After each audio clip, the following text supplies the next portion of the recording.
Oi, oi, alright, how's it going? I'm Grant, you're you. This is Doodle Review. You know it by now. If it looks alternative rock, smells alternative rock in any way, shape or form, we're all over it like a cheap suit. We check out albums in the alt-rock, rock category pretty much every day. So if that's your vibe, mate, just subscribe. In the coming days, you'll probably see me talk about a band you like, so just get into it. But for now, let's talk Alkaline Trio.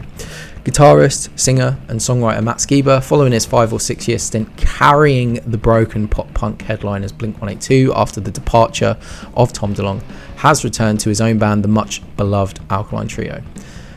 Can I tell you something about Alkaline Trio? I don't really know them.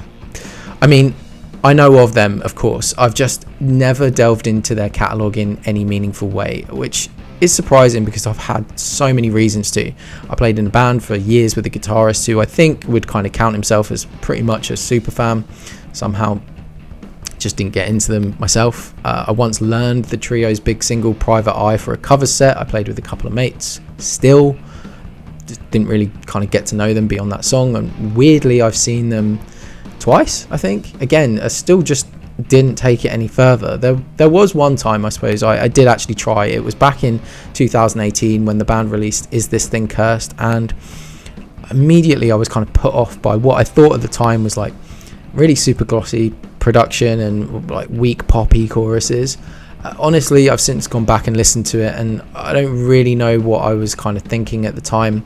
I'm not super taken with it, but I must have just been in a really bad mood when I listened to it, because it didn't seem that bad this time around at all. Anyway, none of that weird avoidance has anything to do with thinking these guys aren't great. I've always understood that Alkaline Trio are well regarded for a good reason, and they have a ton of respect from musicians I really admire, to know that when the time did come, I'd likely enjoy their music.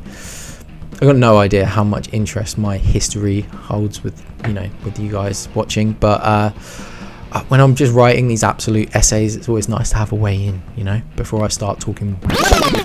Welcome back to those who just hit that skip button a few times to get past my trip down memory lane. If you landed here, you timed it right. Let's talk Blood, Hair and Eyeballs. It is the 10th album from Alkaline Trio, but it will be the last, at least for the foreseeable future, with longtime drummer Derek Grant, who left the band during the mixing process of the record.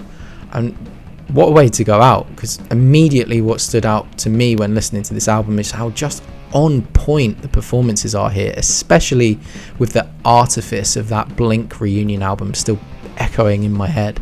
This album crackles with the energy of live performance, and the songs even seem recorded at what you might consider live tempo. Usually when bands play live, they tend to play a couple of clicks faster than the studio version, usually because during recording the producer is like pushing them to slow things down. But here they've embraced a super choppy tempo, and it really works. Derek Grant's drums in particular are an absolute standout across the entire album. In fact, each of the three are just firing on all cylinders instrumentally, I would say. In addition to the drums, there are some killer guitar moments scattered around.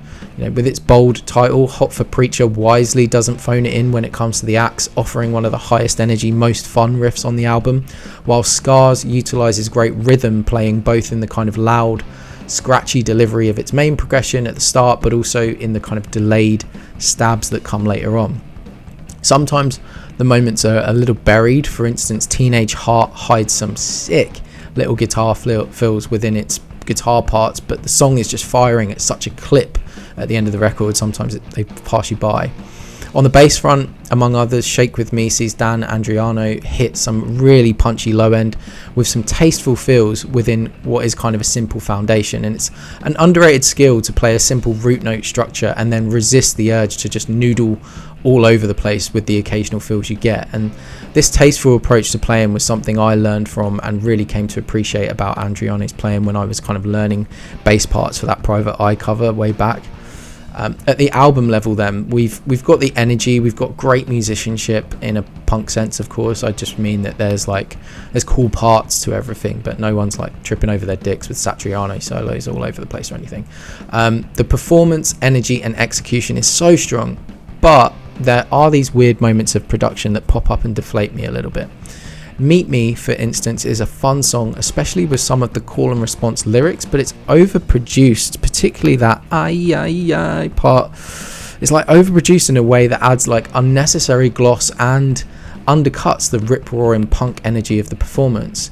There are a few instances of these over-the-top layered and reverb backing vocals that just sound really out of place to my ears and more new wavy than they need to be. And it's the inconsistency of this style that's also weird, because Bad Times similarly has some big backing vocal parts, but they fit much better without this weird sheen of 80s reverb over the top. There's also a bit of unevenness in terms of style in certain songs as well. The title track Blood, Hair and Eyeballs like opening section and the part that they kind of circle around to a few times just feels really middle of the road rock with that oh part, which I really don't vibe with. However, within that you have great lyrics and a really great chorus. You also have Hot for Preacher with an awesome riff that I think deserves a way more exciting chorus in my opinion. Like I say, the energy in these performances manages to kind of Jedi mind trick you like nothing to see here, so you can kind of listen sometimes without really picking up on it, but eventually after my 5th or 6th listen, these are the things that started to become apparent. With that being said, we do have some genuine bangers here. Versions of You and Scars are fantastic, as is the album closer Teenage Heart, which I feel represents the band at their best from what I understand about them. This track has smart, witty lyrics, a gritty punk energy with some cool guitar moments peppered in, all wrapped in this kind of glorious pop sensibility. This is a mixed bag for me. Like I say, there's some production inconsistencies here and there and a few songs with great parts let down by other aspects, but the performance and energy is, I think, utterly enthralling throughout. I'm putting this at about 6.5 for now, but I can see it growing on me in the future. Alright, I'll pack it in now. It's your turn. What do you think? Are you an Alkaline Trio fan? How does this stack up for you? Let me know. Subscribe, share some thoughts, show some love, or just hurl some abuse in the comments. I'm up for it. I'll see you in the next video. Cheers, mate. Bye.